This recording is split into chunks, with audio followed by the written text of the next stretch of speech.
No one country can develop just by themselves or just having men at the front and keeping all your women in the kitchen or for childbearing. No country, not even America, that have all the system in place.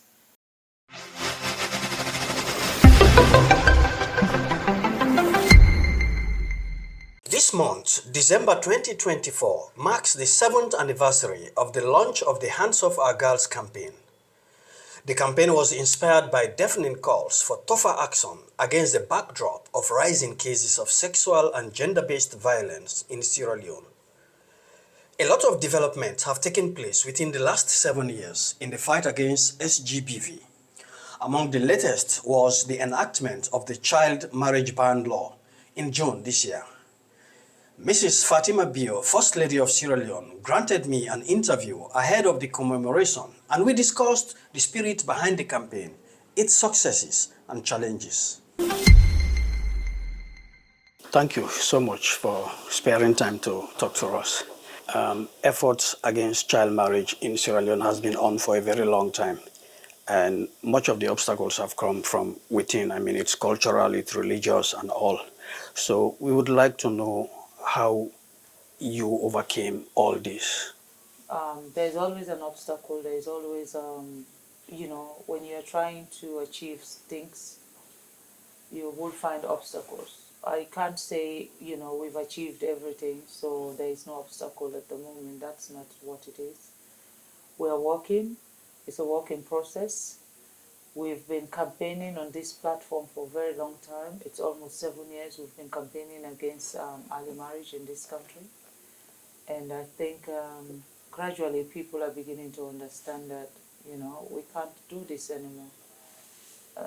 We have to change people's perception about situation. It's not business as usual. And I believe that the people are beginning to feel that too, that it cannot be business as usual. Okay. As you yourself have alluded to, you've been campaigning on it for a very long time. If it took this long, obviously there were, people you had to convince, to do the right thing. And eventually we got the law. If you can, just what was the biggest challenge you faced over this period? When something is embedded into a society as a cultural norm, people accepted it. Of course, to change mindset, it's not something that you do immediately and succeed. So that mindset, changing the mindset for me was the challenge. Talking to the custodians of our traditional laws, which are the paramount chiefs and religious leaders, both Muslims and Christians, getting the kids to understand. The reason why it took this long is not because we were not able to pass it as law, but I needed to campaign and enlighten and discuss it with as many people as possible. I wanted the people to make it as a part of their own acceptance, to say, we have accepted that this is wrong. So when I feel it was now right for me to take it to Parliament and make it law, I decided to do that because the understanding is there. Everybody now is part of the process. And no one will say, well, I didn't know about this. No, because we have been around talking to people. The Hands of Our Girls has campaigned on this for the last 6 years. That has been our campaign. We campaign against early marriage, we campaign against rape.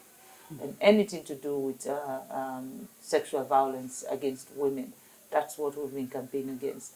So we're just now putting the laws, because you cannot be campaigning against stuff, and even the paramount chiefs started putting bylaws in their own area to ban all of these things that you are talking about.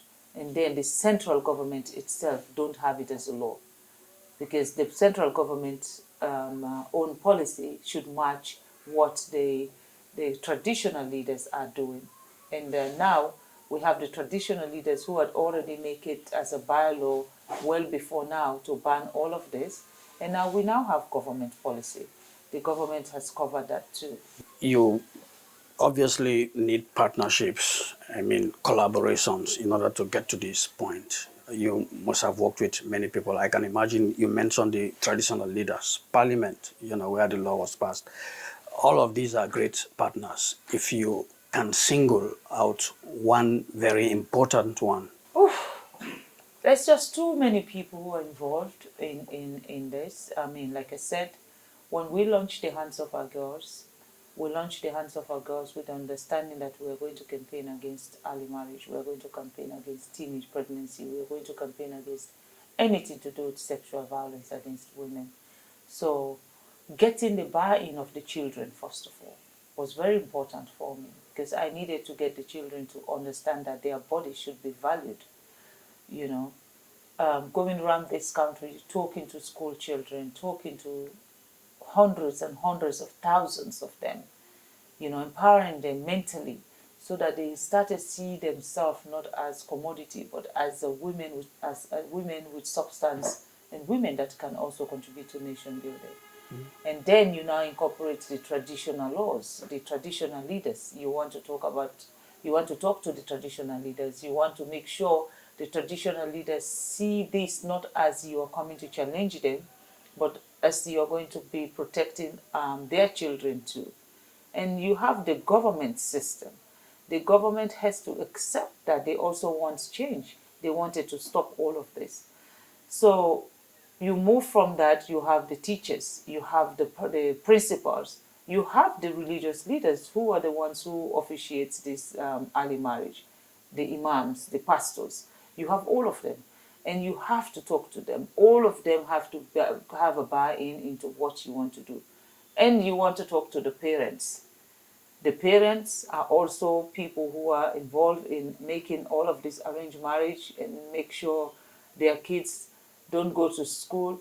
You have to get these parents to be part of this campaign. That's why, like I said, it took us long.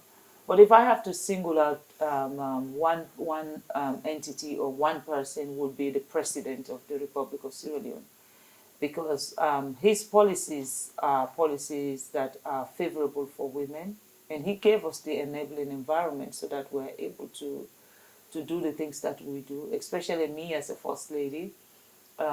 Not all African First Ladies have the space to work and do the kind of things that I am able to do. And this is only possible because my husband has given me that space and given me the support, and has been one of my biggest cheerleaders in everything that I do.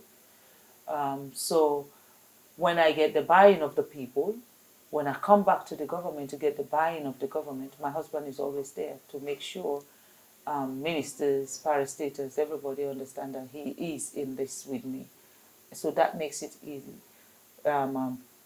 So I have the people who are not part of the central government that I needed, but then I need my husband, who is the president of the country, to be the champion of what I'm saying and what I am doing, for everybody within the country to now want to be part of what I am doing. So I could single him out. Now, the enactment of the child marriage is just one among many major things probably you were looking at. I mean, you have had a lot of other achievements. This is just one. But I would like to know how you rate this, I mean, in terms of significance in the Hands of Our Girls campaign overall. Everything I have achieved as a First Lady means so much to me. But this one is personal. This one means more to me because it is personal. It's me telling my own story. It is me banning myself, because there was a time when I was on the other side. I was that child bride. I was that kid who was forced to be married at the age of 12. And I know that feeling. And I know how it feels like. And I know how degrading. And I know how it kills your dream. And I know how it takes away every inspiration that you have. So it is me telling my own story. It is me saying that I am now, as First Lady, fighting for Fatima when she was 12 years old. Because at that time, I had no one. I had no one to fight for me. So every child that I'm fighting for today, I'm fighting for that child because I understand their story. Every child that I am focusing on today, to say our children should not be abused, our children should not be destroyed, our children has to go to school. because there was no one to tell that Fatima that she is worthy of being that child that can also be a nation builder. So this is my story, and I am very much humble, and I'm grateful to God, and I'm grateful to my husband that he had pushed me this far to be able to make sure we will not have child marriage in this country. That was very interesting. So I know you've explained, like, the people you had to work with. You had to convince the children for a start, and the role of your husband. And, but there is probably something that you can say for other countries to learn from. What lessons do you think they can draw as to how to approach an issue like this? It will not be a lesson, but it will be an advice for me. No one country can develop just by themselves or just having men at the front and keeping all your women in the kitchen or for childbearing. No country, not even America that have all the system in place. No country can develop that way. You need both men and women. And the only way you can have both men and women is to give both of them equal opportunity through education, through empowerment, through employment, through safety net, through security. You have to give women and men, and they should be treated equally. It doesn't mean in our physics or in ourselves we are equal. No, we are not equal. Every time we say about we are equal, the notion behind we are equal is that if you can give this to men, give the same opportunity to women so that you'll have both men and women contributing to nation building. But a lot of time when you say, well, we want to be equal, people think like, okay, well, if you want to be equal, if the man bring food money, you should bring electricity money. If the man bring water money, you should bring school fees for the children. That is not what equality is all about. Equality is human right. What is right for a man should be a right for a woman. And then we live in a peaceful world. We can contribute together. We can empower our children together. We can establish and make changes that are positive changes in our society together. So if I have to advise every African country is, what I'll say to them, do not keep your women in kitchen. Whether they are working, whether they are elite women, they can still cook for you. They will still provide you with your food. So don't keep your women in the kitchen just for the sake of saying that men are superior. You are already there, but allow the women to help you by empowering women, by giving them the space, by enabling them to also be nation builders. It has been about 2 months now since the president assented to the law. I know passing the law is just the beginning. There is a lot of work to be done. But, from what you are observing on the ground, I mean, is there any indication that is working? Or is that something that you think, some work that needs to be done for us to be on the right footing? We have a lot of things that we need to do because we have not even started the official campaign about the enactment yet. And the reason being that you see it's pouring down heavily in Sierra Leone right now. The rain is heavy. We're waiting for the rainy season, and then we're going back, just like we did for the Hands of Our Girls. But next month, myself, my office, and the Ministry of Social Welfare will start our campaign. First, what we're going to do is bring all our social workers together, and then we start to train them so that they know what they should be looking for, they know how to report these cases, and they know how to protect both men, boys and girls. It's not only girls that are being forced into marriage in this country. You have boys that are also being forced into early marriage. So the protection is for both sex. But we are going to start, next month we are going to start with training. And then, as the rains begin to cease, we will go straight to the custodians of our laws. That are the paramount chiefs. We're going to reach out to every paramount chief in this country, 197 of them. We're going to reach out to every one of them and make sure they have the buy-in. They've already had the buy-in because all of them have accepted to be champions for Hands of Our Girls campaign since the day we launched it 2018. All of them have signed up to that. But it's just to now tell them, we have finally got the law, and now they are now more seated properly to implement their bylaws, because most of them they've already put bylaws together. And then we'll now go around and re-educate our people so that they know that this is what it is. The president have actually sent the law in July 2nd, when we launched with the We Are Equal campaign here. So the president, because we wanted it to be a very significant signing. That's the reason why I was able to invite my colleague First Ladies to be here, so that the signing of that law should not only be for Sierra Leoneans, but for Africa First Ladies. So we had other First Ladies who came when the president signed it. But if you read the whole document, the law actually take effect on the 14th of December this year. So before the 14th of December, which will be the 7th year anniversary of the Hands of Our Girls, before that, we would have gone around this country. All these things that I've said we are going to do, we would have done everything. And then we will now celebrate the Hands of Our Girls on the 14th of December. I see. I haven't seen anybody who said anything negative about that achievement. I mean, the passing of the law. That suggests that shows that everybody accepts it. But then there are some people who have some concerns. For instance, they say not much consultation was done. I mean, on the law. What do you say to that? Well, there is no child in this country who doesn't know what the Hands of Our Girls is all about. For me, that is consultation. Consultation where everybody resonates with us, an issue. Everybody in this country know about Hands of Our Girls. And if you know about Hands of Our Girls, you know this is what Hands of Our Girls campaign against. So when they said consultation, I don't know what that means, because consultation, I don't want to do pocket consultation. I wanted to do a nationwide consultation, and a nationwide consultation has been done for 6 years. So if I didn't come to your bedroom to do consultation, I'm sorry. This bill, like you said yourself, no one has criticized the bill. They can't criticize the bill because they know that it was coming. It was just a matter of time, because we've been talking about it. Everybody knows in this country that early marriage is one thing that I have campaigned against, not just for Sierra Leone, but globally, internationally. Everybody who knows me knows that that has been my stand. Passing of the law, like you have already mentioned in your explanation, is just the beginning.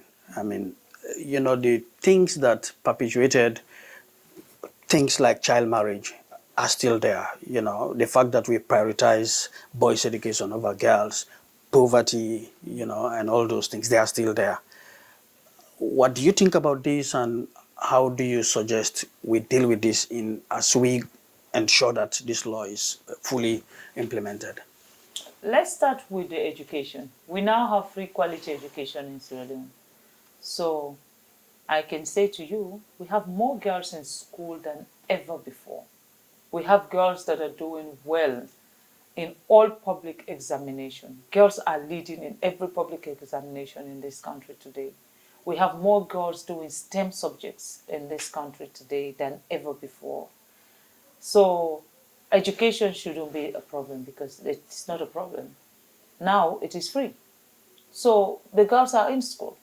And the more we keep them in school, the more they are retained in school, the more they become enlightened. And the more they become enlightened, the more they know that early marriage should not be part of their plan. So I think the sensitization is there, and the things that we need to put in place, I believe that 70% is already there. In terms of poverty, there's poverty all over the world. Even America, there is poverty in the America that a lot of us are fighting to go. So there's poverty all over the world. But what we are hoping for, that the president's Big Five agenda that he had put for these 5 years that he's here, will be able to be, self-sustained. We can feed ourselves. We will have the right health system in place. We'll have the education that we are now celebrating would have flourished the way we want it. and everybody would be more independent. And as you are educated and enlightened, and then we have a lot of entrepreneurs around in the country that are helping us, absorb the youth population into employments, everything would reduce. Rome wasn't built in a day, When the president took over the government in 2018, Sierra Leone was in austerity. So when a government come and find a situation where they have to dig deep, and it's like you're in a dark hole, you're fighting to come out. And, the president has actually taken that mantle and has done it so fantastically. Like today, when we talk about the MCC, it's his achievements in the last 5 years, the things that he had achieved to get us out of this hole, black hole. That's what he inherits. I know it's no excuse, but then we end up having COVID-19, which just exposed the whole world that we are not prepared for any catastrophe like that, including Sierra Leone. And then we have the Ukraine-Russian war, where our food supply chain, where most of the food that we eat in Africa are coming from that part of the world, we're not able to move. These are global crises that Sierra Leone is part of the global village. We can't say what is affecting this place does not have to affect us. We are not an isolated island. We are part of a global village. And because we are part of a global village, when the world suffers, when the world shakes, it shakes with us. When the world suffers, it suffers with us. Food prices did not just rise in Sierra Leone and every other place, it's okay. United Kingdom, where I have lived for 22 years, bread that I used to buy for 50 cents, today I have to pay £2 for that. Water, they ration water in supermarkets. If you go there, you can only take 3 crates. And then you come back the next day, or you come a few hours later and come and buy again. But they will not allow you to just come and clear the whole shelf because it's not enough, So I believe in Africa, we are also suffering because most of what we eat is coming from out.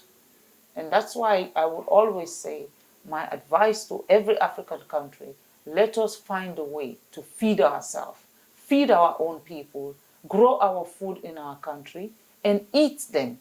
With that, would have reduced the dependency on exporting food or bringing in food, importing as many food. Some of this food that we eat, even in Africa, are not good for our health. But unfortunately, it is what is available. And it is what it is. So, I can only say the world is a global village. And if you are part of it, everything is not rosy all the time. When it is good for every one of us. But when it suffers, we all suffer together. But the small things that we can do in our own little way is concentrate on our own country and see how we can actually reduce those crises when they come. And that's what the president is working on. And that's why the president was so smart when he was campaigning for 2023 for his re-election. He said, we have to concentrate on agriculture. And that's what the government is working on. Thank you so much, Madam First Lady. Thank you. Yeah. God bless you. Yeah.